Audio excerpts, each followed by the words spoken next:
कोई भी सदस्य जब सदन में पहला बार बोलती है या बोलता है तो सारे सदस्य उनको सहयोग करते हैं, यही परिपाटी रहा है।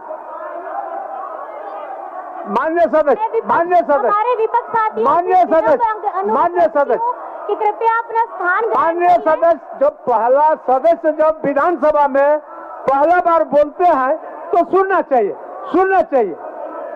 चलिए but but but but but Ojha ji but आप पहला स्पीच है उनका, पहला स्पीच है। आप कैसे हैं? आप एक सदस्य का पहला स्पीच है, आप उसको भी नहीं पूछते हैं। वो पहला बोलने के लिए खड़ी है, बोलने दीजिए, बोलने दीजिए।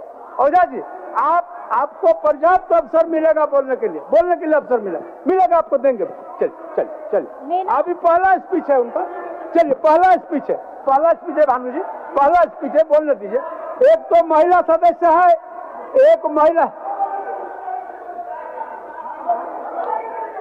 अच्छा चलिए ना, हो गया भानु जी, हो गया। ऐसा जिद नहीं कर। अरे आप काफी समझदार सदस्य है, माननीय नेता प्रतिपक्ष। अब मैडम स्पीच है, मैडम पहली बार बोल रही है विधानसभा में, सारे सदस्य को बैठना चाहिए, सारे सदस्य को बैठना चाहिए। चलिए बट बोलिए मैडम, बोलिए।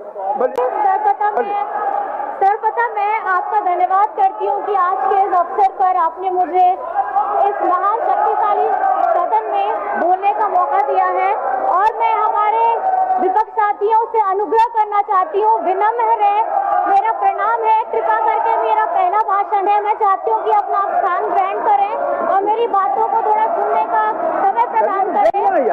आप लोग माननीय हैं, आप लोग आदरणीय हैं। मैं इस कक्षा की, देखिए फिर हम भी जीत में आ जाएंगे, आप जिस तरह जीत कर रहे हैं ना, हम भी जीत में आ जाएंगे। ऐसा नहीं, चलिए बोल रहे हैं, मेडन स्पीच है, आप महत्व को समझिए, मेडन स्पीच का महत्व को समझिए। एक महिला सदस्य बोल रही है, उनका मेडन स्पीच है। चलिए बोलने दीजिए, बोलिए आप बोलिए। देखिए आज का ये जो पल है, मैं चाहती थी कि मेरे सारे पक्ष साथी हो, विपक्ष साथी हो, सब लोग मिलकर के सुने, लेकिन आज इस शोर शराबे में मैं बस इतना कहना चाहूंगी कि सबसे पहले आप बोलते जाइए, आप अपना बोलिए, बात रखिए, आप अपना बात बोलिए। आ रहा है रिकॉर्ड में, आ रहा है, बात बोलिए। हाँ जी हाँ, मैं खड़े हूँ। सबसे पहले मैं गांडे विधानसभा के हमारे मतदाताओं सहित हमारे इंडिया गठबंधन के हमारे सभी सक्रिय सहयोगी साथियों को बहुत धन्यवाद देना चाहूंगी कि आज उन्हीं के कठिन परिश्रम से आज आप ओझा जी अंतिम में आप तो बार बार आग्रह कर रहे हैं कि मेडल स्पीच है, आग्रह कर रहे हैं, आप उसको भी नहीं समझ रहे। आपका दल में कोई समझाने वाला व्यक्ति भी नहीं है। आदरणीय हेमंत सोरेन जी की अगुवाई में ये पुनर्गठित हुई हमारी सरकार के द्वारा पेश किया गया ये अनुपूरक बजट है, जिसके पक्ष में मैं बोलने के लिए यहाँ खड़ी हुई हूँ। आज अगर आप देखेंगे, आप माननीय सदस्य सोनू जी, माननीय सदस्य 31 तारीख, सोनू जी माननीय सदस्य, आप लोग जाइए ना, आप लोग जाइए, आप लोग जाइए। राजेश बोलिए आप बोलिए जी। 31 जनवरी आप लोग जाइए ना, 31 जनवरी में हमारे हेमंत जी ने आप लोग जाइए ना, राजभवन में जाकर के मुख्यमंत्री पद से इस्तीफा दिया था, और जिस वक्त उन्होंने ये इस्तीफा दिया था तो राज्य का हर एक मूलवासी, हर एक आदिवासी, उनके मन में ये दर्द था कि ये अकेला जी आप लोग ले जाइए, मोहतरम बाबू, सबको ले जाइए, इधर से जाइए ना, आप लोग जाइए, आसन पर बोल दीजिए। ये वही लोग हैं जो आप लोग भी व्यवधान उत्पन्न न करें, माननीय सदस्य, आप लोग भी व्यवधान उत्पन्न न करें, आप लोग बैठे ना, बोलिए। और अन्याय कभी इस बात को स्वीकार नहीं करता है कि वो अन्याय कर रहा है। मैं ये सिर्फ इतना कहना चाहूंगी अध्यक्ष महोदय जी, जिस तरीके से संवैधानिक संस्थाओं का यहाँ चादर ओढ़ करके हमारे झारखंड के युवा हमारे आदिवासी मुख्यमंत्री को जेल के अंदर में डालने का काम किया था, और ये वही सरकार है जिसको पूर्ण बहुमत से यहाँ पे हमारे गठबंधन को जनादेश मिला था। आज इन लोगों के संवैधानिक पदों में जो लोग बैठे हुए हैं, हमारे मुख्यमंत्री को जेल में डाल रहे हैं और आज ये बात करते हैं, यहाँ पर में परेशान करते हैं, अपनी बातों को बोल रहे हैं। मैं ये सभी से बीच में आप लोगों से ये कहना चाहती हूँ कि कृपा करके अगर आप अपना यहाँ पे हल्ला भी करना चाहते तो कृपया मेरी बातों को जरूर सुन लीजिएगा, उसके बाद अपनी बातें आप जरूर रखिएगा।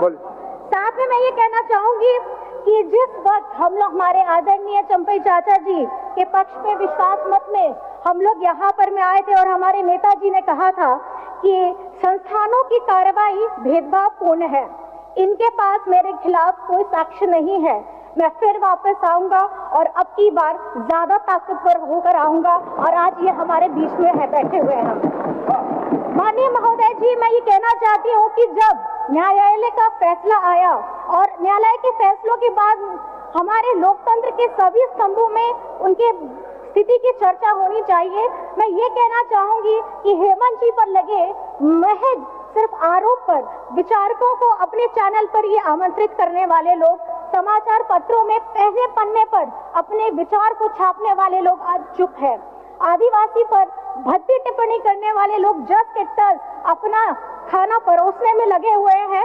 आखिर एक सुर में जय जय की झूठी बात बोलने वाले लोगों को आज जवाब कौन देने वाला है? मेरा आपसे यही रहेगा माननीय महोदय जी, सच अब सबके सामने में है। भाषण देकर के हम जनता का आशीर्वाद नहीं ले सकते हैं। माननीय महोदय जी, समाचार चैनल पर शोर करके या किसी एजेंसी के हमारे दोषपूर्ण कार्रवाई को हम किसी जन नेता का भविष्य तय नहीं कर सकते हैं।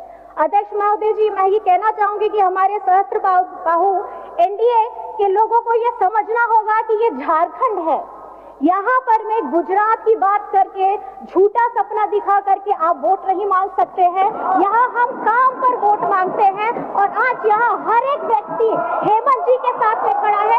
तमाम अड़चनों के बाद में भी 5 महीने का तमाम अड़चनों के बाद में भी आज हमारे लोग, हमारी झारखंड की जनता हेमंत सोरेन जी के साथ में खड़ी है और आज हम अगर वोट मांगेंगे तो अपने काम पे वोट मांगेंगे और ये लोग अगर वोट मांगेंगे अपने झूठी कहानियों पर ये लोग वोट मांगेंगे। आज हमारी झारखंडी सरकार, झारखंडी सरकार हमारी बेटियों को पर्याप्त शिक्षा पहले हाउस ऑर्डर में लाइए, ये सुनिश्चित कर रही ऑर्डर में लाइए लोग। पहले आपका दायित्व है, नेता प्रतिपक्ष आपका दायित्व है, सबको बैठे योजना लेकर के आ रही आसन पर बैठे। इसमें कम से कम हमारे 45 लाख बहन आप भी नहीं समझ रहे हैं नेता प्रतिपक्ष जी। मेडन स्पीच है, मेडन स्पीच है, पहली बार बोल रही है, आपको सहयोग करना चाहिए। मैं ये बताना चाहूंगी कि महंगाई घटाने का आप लोग भी वादा करते आए। एक मिनट कल्पना जी, कल्पना जी एक मिनट। नेता प्रतिपक्ष भी नहीं समझ रहा है, बोले मेडन स्पीच है, महिला है। अरे आपको कम से कम ऐसा बोलिए, क्या बोलना है बोलिए। अध्यक्ष महोदय बोलिए। जो मीठी जहर आप लोग हम लोग को देते हैं ना, आप अपने आसन से बैठ करके, और जो विलेन बनाने की कोशिश कर रहे हैं विपक्ष को, तो आप आसन पर बैठिए। नहीं, आप बैठिए। नहीं, आप बैठिए, आप आराम से बैठिए, आप आराम से बैठिए, आप आराम से बैठिए। महोदय हमारी बातों को सुना जाए। आप कहीं किसी को लांछना लगाने में छोड़े नहीं। क्यों? किसी पर लांछना लगाने में छोड़े नहीं। मैं यहाँ पर खड़ा होकर बोल रहा हूँ। ऐसा नहीं, ऐसा नहीं होता, ऐसा नहीं होता, ऐसा नहीं होता। मेरे को बोलने दिया जाए, पहले माइक मत बंद कीजिएगा, पहले बोलने दिया जाए। केजरी बेंच से आकर के यहाँ विरोध कर रहा है, तब मर्यादा नहीं खंडित हो रही है। जब वहां से खड़ा होकर बीच में वो ध्यान दे रहा, तब मर्यादा खंडित नहीं हो रही है। मैं कह रहा हूँ उनका मेडन स्पीच है, वो बोले। विनम्रता से बात करिए, विनम्रता से बात करिए। विनम्रता से ज्यादा वैसे उंगली दिखा के बात करिएगा आसन से। महोदय, ये आसन बर्दाश्त महोदय आपको बता देते हैं। मत बर्दाश्त करिए महोदय, आपसे आग्रह किया शुरू से ही। मत बर्दाश्त करिए, जो कर सकते हैं करिए। आपको बोला कि मेरा दीजिए, तो आप आसन पर आक्षेप लगाए, तो बैठिए आसन पर। मैं आपसे कहना चाहता हूँ, आपने अनंत ओझा जी को टोका। चलिए, अनंत ओझा जी को टोका कि भाई आप बजट का भाषण है, बजट पे बजट कीजिए। अभी जो माननीय मैडम का अभिभाषण हो रहा, वो क्या बजट पे हो रहा है क्या? एक बार आपने क्यों नहीं उनको टोका?